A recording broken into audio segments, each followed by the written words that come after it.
Magandang araw sa ating mga tagapakinig. Handa na ba kayo para sa panibagong kabanata ng kwento ni Rebecca? Sa part 19, gabi-gabi mang pilit na itinatago ang kanilang relasyon. Hindi na napigilan ni Rebecca na tuluyang mahulog kay Doc Alcarte. Sa kabila ng pagiging mag-asawang walang pangalan at mukha sa paningin ng iba, handa niyang ibigay ang lahat, maging ang kanyang buong puso. Pero sa isang malamig na katotohanan ang muling ibinato sa kanya. Kasunduan at sex lang ang habol ni Doc para magkaroon ng anak. Ngayong nakaramdam si Rebecca ng mga sintomas ng pagdadalang tao, maiparating kaya niya ang magandang balita o mas lalo siyang madudurog nang marinig na pinal na ang pakikipagkasundo ni Doc kay Candice. Samahan natin si Rebecca sa kanyang pinakamasakit na pagtitiis. Rebecca POV. Malakas akong napaungol nang maramdaman ko ulit ang paggalaw ni Doc sa ibabaw ko. His body pressed against mine. Every thrust deep, desperate, parang gusto niyang burahin lahat ng iniisip ko. At ang bawat ulos niya, nawawala ko sa sarili ko. For a whole month, ganito nang naging routine namin. Gabi-gabi siyang pumupunta dito sa bahay. Tahimik, maingat, siguradong walang makakakita. Alam kong mali, pero sa tuwing hinahaplos niya ako, everything else fades away. Kahit sa klinik niya, we still do it. Quick, stolen moments. Sa loob ng office, minsan sa sasakyan, basta walang nakakakita. Hindi ko siya matanggihan kahit na kailan. Mahal ko kasi siya. At kahit alam kong hindi dapat, mas pinipili kong maging bulag sa totoo dahil sa punyetang pagmamahal ko. Isang buwan na rin mula nang makalabas si Jayden sa ospital. Hanggang ngayon, tuloy pa rin ang therapy niya. Physical at speech, at si Doc ang lahat na nagbabayad. Naapektuhan ng bahagi ng utak niya na may kinalaman sa movement at speech. Kaya ngayon, parang bata siyang nagsisimula ulit. Natututong lumakad, dahan-dahan na may gabay. Mabuti na lang napakaalaga ni Joshua sa kakambal niya. Minsan nag-aabot siya ng kamay niya sa akin. Nanginginig tapos pipiliting ngumiti. Nakikita ko yung sakit sa mga mata niya and it breaks me every time. Patuloy pa rin ako nagtatrabaho sa klinik ni Doc bilang sekretary niya. Araw-araw, acting normal. Parang walang nangyayari sa pagitan namin tuwing gabi. Waiting pa rin ako for the NLE results. 2 to 3 months bago lumabas and every day feels longer than the last. Pero ang pinakamasakit, yung mga araw na nakikita ko siyang kasama si Candice. Yung hawak niya sa bewang nito, yung lambing niya, sa harap ng lahat. The way he smiles at her, hindi niya yung nagagawa sa akin. Alam kong kontrata lang ang namamagitan sa amin. Walang label, walang future. Pero paano mapipigilan ang puso mong natututong magmahal sa maling tao? Habang nakapatong siya sa akin, Doc, mahina akong bulong. Hindi ko alam kung dahil sa sarap o sa sakit kasi habang umuulos siya sa ibabaw ko, pinipilit kong wag umiyak. Alam kong sa labas ng kwarto na ibang babaeng kayang ipagmalaki ng lalaking ito. At akong tinatago, akong asawa niyang walang pangalan, walang mukha sa mundo. Bumilis ng bumilis ang bawat ulos ni Doc sa ibabaw ko hanggang sa maramdaman ko na sumabog sa loob ko ang init niya. Napakapit ako sa bedsheet. Halos mawalan ng hininga habang sabay kaming nilamon ng kasarapan naming dalawa. Ilang segundo lang pero parang tumigil ang mundo. Bumagsak siya sa ibabaw ko. Pawis na pawis, hingal na hingal at ramdam kong tibok ng puso niya sa dibdib ko. Ilan sandali siyang nanatiling nakadapa. Parang ninanamnam pa ang sandaling yun bago dahan-dahan siyang umalis sa ibabaw ko and fell beside me. Ginagap niya ang kamay ko, saka yun pinagsalikop sa kamay niya. Dinala yun sa bibig at marahang hinagkan. Parang may ibig sabihin pero hindi ko alam kung alin. Pagmamahal ba o guilt? Tahimik lang ako, nakatitig lang sa kisame habang naririnig ko pa ang bigat ng hininga niya. Maya-maya nilingon ko siya. Pinagmasdan kong pag-angat at pagbaba ng dibdib niya, tanda ng bawat paghinga. Nakapikit siya, at ang labi niya madalas magpahiwatig ng kasinungalingan ay bahagyang nakabuka. Sana ganito na lang palagi. Sana ako na lang ang kasama niya sa mga umagang dumarating. Sana hindi ako yung kailangang itago. Sana ako yung ipinagmamalaki niya. Hindi yung pinapalitan tuwing umaga na ibang ngiti para sa iba. Sana hindi ko siya minahal. Pero huli na, kasi habang tinitingnan ko siya, alam kong kahit ilang sana pa ang sabihin ko, hindi na magbabagong totoo. After a few moments, gumalaw siya, bumangon, kinuha ang brief niya sa sahig at dahan-dahang naglakad papunta sa banyo. Hindi man lang siya lumingon sa akin. Maliligo na siya dahil tapos na niyang gamitin ang katawan ko. Pagkatapos nito, aalis na siya at iiwanan naman ako at bukas parang hindi na naman kami magkakilala. Narinig kong tunog ng umaagos na tubig at doon ko lang napagtanto kung gaano katahimik ang paligid. Yung katahimikan para bang ako lang ang naiwan sa gitna ng lahat. Ako lang at yung mga sana na alam kong hindi na mangyayari. Marahan akong bumangon. Hindi ko alam kung bakit pa ako tumayo. Ganito naman kami palagi. Pagkatapos magtalik pero parang may humahatak sa akin papunta sa kanya. Tinanggal ko ang kumot na nakabalot sa katawan ko at dahan-dahan na lumakad papunta sa banyo. Nandun siya, nakatalikod, hubad habang inaayos ang buhok sa harap ng salamin. Ang ilaw mula sa kisame ay tumatama sa balat niya at sa sandaling yon, naisip ko na kahit gaano siya kagandang lalaki, ang lamig pa rin ng mundo kapag hindi kanya kayang mahalin. Nilapitan ko siya, marahan kong niyakap mula sa likod. Dinikit kong pisngi ko sa likod niya sabay pumikit. Dinampi ko ang labi ko sa balat niya, mahina lang, parang panalangin. Sana maramdaman niya kahit na kaunti. Sana alam niya kung gaano ko siya kamahal. Pero bahagya siyang umatras at parang kasabay nun, may pumutok sa loob ko. Morgan, mahina kong tawag. Ganito na lang ba palagi? Pagkatapos wala na, parang wala lang nangyari. Hindi siya sumagot. Nakatitig lang siya sa sarili niya sa salamin. Malamig, walang emosyon. Babalik ako bukas ng gabi. Tanging sabi niya, parang wala kaming pinagsaluhan. Parang hindi ako yung babaeng katalik niya kanina na parang ayaw niyang pakawalan. Napasingot ako. Pilit kong pinipigilan ang namumuong luha. Bakit hindi na lang ako, Morgan? Halos pabulong kong sabit nanginginig ang boses ko. Bakit? Hindi mo na lang ako mahalin. Kalimutan na natin yung kontrata. Ako na lang, please. Handa akong ibigay lahat-lahat. Kahit na ilang anak pa ang gusto mo. Kahit na anong gusto mo. Ako na lang. Ako na lang, Morgan. Hinawakan kong braso niya at pilit kong pinapaharap siya sa akin. Tignan mo naman ako kahit na sandali lang. Sabihin mong walang halaga lahat ito pero huwag mo naman akong baliwalain na parang wala akong puso. Kahit na isang beses lang, Morgan. Please. Tingnan mo ko. Lumingon siya. Pero hindi yung lalaking minahal kong bumungad. Iba yung nasa harap ko, malamig. Matalim ang mga mata at puno ng inis. Hindi mo ba naiintindihan, Rebecca? Mariin niyang sabi, halatang pigil ang galit. Kung ano man ang nangyari sa atin sa ibabaw ng kama, kontrata lang yun. Nagsisex tayo dahil kailangan mong magdalang tao. Para magkaroon ako ng anak. Yun lang, wala nang iba. Please lang, stop dreaming. Damn it. Parang biglang humina lahat ng tunog sa paligid. Para akong binuhusan ng malamig na tubig. Nabitawan ko ang braso niya, pero bago ko mapigilan, pumatak na ang luha ko. Mahal kita, Morgan. Halos pabulong pero puno ng lahat ng sakit na tiniis ko sa bawat gabi naming magkasama. Hindi mo ba nararamdaman kahit na kaunti, kahit na kaunting awa man lang? Bigla siyang humarap sa akin, halatang napipi ko na. Hindi ko sinabi sa'yo na mahalin mo ko, sigaw niya, puno ng galit at pagod. Hindi kita mahal. Alam mo yan, may mahal akong iba. Rebecca, ilang beses ko bang dapat sabihin sa'yo? Naisaksak mo dyan sa kakote mo. Nakontrata lang yun. Morgan, halos hindi ko na marinig ang sarili kong tinig.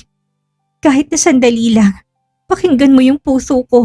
Hindi ko sinadya pero natutunan kitang mahalin. Hindi ko alam kung paano pero araw-araw ikaw na lang ang naiisip ko. Ikaw na lang palagi. Humihikbi ako at hindi ko na mapigilan. Kung hindi mo ko kayang mahalin, turuan mo na lang ako kung paano titigil ito. Paano kakalimutan? Kasi hindi ko alam. Tinitigan niya lang ako pero walang bakas ng lambing. Walang kahit na anong emosyon. Tinanggal niyang kamay ko na nakakapit sa kanya. Huwag mo na akong pahirapan na Rebecca. Huwag mo na rin pahirapan ang sarili mo. Kung anong kasunduan natin, hanggang doon na lang tayo. Hindi kita kayang mahalin pabalik. Malamig niyang sabi. At pagkatapos nun tumalikod siya, lumakad palabas ng banyo at walang lingon-lingon. Walang kahit na isang tingin. Naiwan ako nakatayo, nakayukot unti-unting bumibigay ang mga tuhod ko. Bumagsak ako sa sahig. Hinawakan kong dibdib kong halos mabiyak sa sakit. Hindi ko na napigilan ang pag-iyak. Morgan, paulit-ulit kong bulong. Halos wala ng boses. Mahal kita, sana ako na lang. Pero ang tanging sagot lang sa akin ay matinding katahimikan at ang tunog ng pinto niyang sinara. Sabay punit ng puso kong hindi niya kailanman minahal. Ilang segundong nakalipas, lumabas ako ng banyo.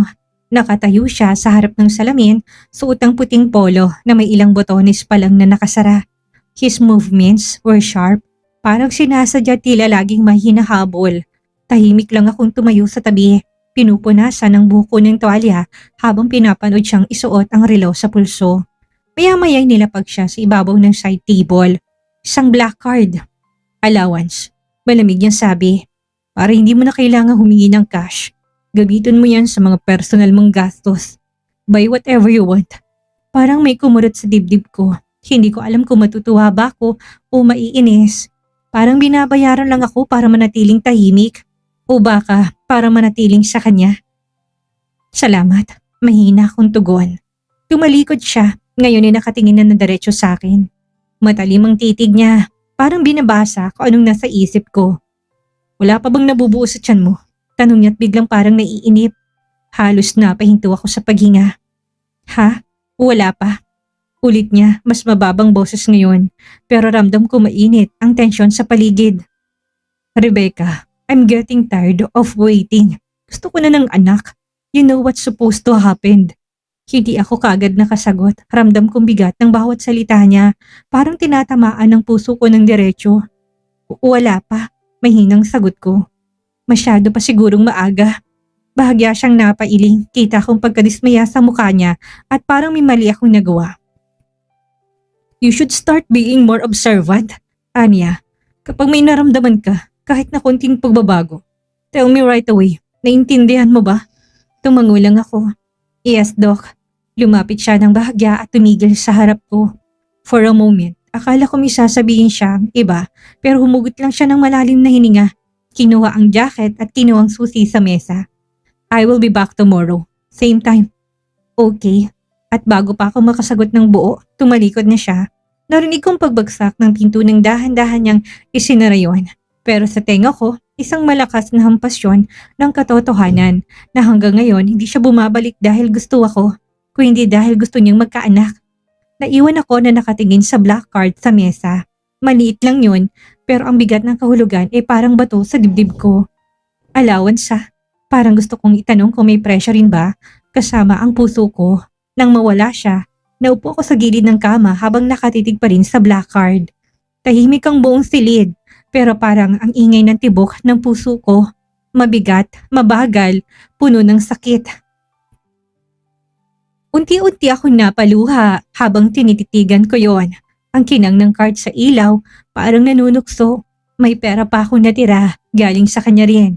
Last week lang, hindi ko malang nagastos lahat kasi tuwing tinitingnan ko, naiisip ko kung saan nanggaling ang perang yun. Sa katawan ko, sa mga sandaling ginamit niya ako. Pagkatapos niyang makaraos, he'd hand me hash. Walang salita, walang tingin na may lambing, pera lang. Ang sakit isipin na yun ang value ko sa kanya. Na pagkatapos niya magpakaligaya, bayad agad. Talagang kasunduan lang ang lahat at walang halong emosyon at damdamin na kahit ilang beses kong ipaalala sa sarili ko na ito ang mga pagkasunduan naming dalawa, hindi pa rin nawawalang kirot. Masakit pa rin, lalo na kapag naiisip kong ako lang ang nakakaramdam ng ganito. Napailing ako, pilit tinatawanan ng sarili kahit na nanginginig ng baba ako. You're so pathetic, Rebecca, bulong ko. You knew the deal. But still you hope? Pabagsak akong humiga sa kama. Ramdam kong lamig ng bedsheet sa balat ko. Pinikit ko ang mga mata pero ayaw tumigil ng mga luha. Dumali lang sila sa magkabilang gilid ng pisngi ko. Parang ayaw tumigil hanggat may natitirang sakit. Gusto kong maging manhid. Gusto kong wala nang maramdaman. Pero hindi ko magawa. Kasi sa bawat paghinga ko, nandun pa rin yung bigat, yung kirot na parang tinik na ayaw matanggal. Humugot ako ng malalim na hininga. Halos paus ng boses ko ng bulungin. Bukas, panibagong araw na naman. Panibagong araw ng pagtitiis. Panibagong laban para hindi tuluyang mabasag. At sa wakas, habang basang-basa ng luhang pisngi ko, dahan-dahan ako nilamon ng antok. Ang tanging pahinga sa gulong, hindi ko pa rin alam kung kailan matatapos. Kinabukasan, nagising ako sa malakas na katok at halakakan sa labas ng kwarto. Mabigat pang mga talukap ng mata ko. Pero rinig na rinig kong boses ni Jaden at Joshua sa labas. Masigla. Ate, wake up! Breakfast is ready! Sigaw ni Joshua. Bumangon na ako at inabot kong pampatulog kong damit at isinuot yon. Hindi ko na malayan na buong magdamag akong nakahubad. Nang maisuot ko ng damit, humakbang ako patungo sa pinto. Pagbukas ko, agad kong nakita ang dalawa. Si Joshua. Tulak-tulak ang wheelchair ni Jaden na proud habang hawak ang apron. Maaga kaming nagluto ate, sabi ni Joshua. Ngiti-ngiti. Sabi ko kay Jaden, try nating gumawa ng omelette at pancake. Tumangutang si Jaden, halatang excited. Ate, I help? I help? Proud niyang sabi kahit na medyo nabubulol pa. I mixed the egg and the milk. Napatawa ko, hindi ko mapigilan. Talaga? Nilapitan ko siya sa akin at tinaplos ang pisngi niya. Good job, Jaden. I'm so proud of you.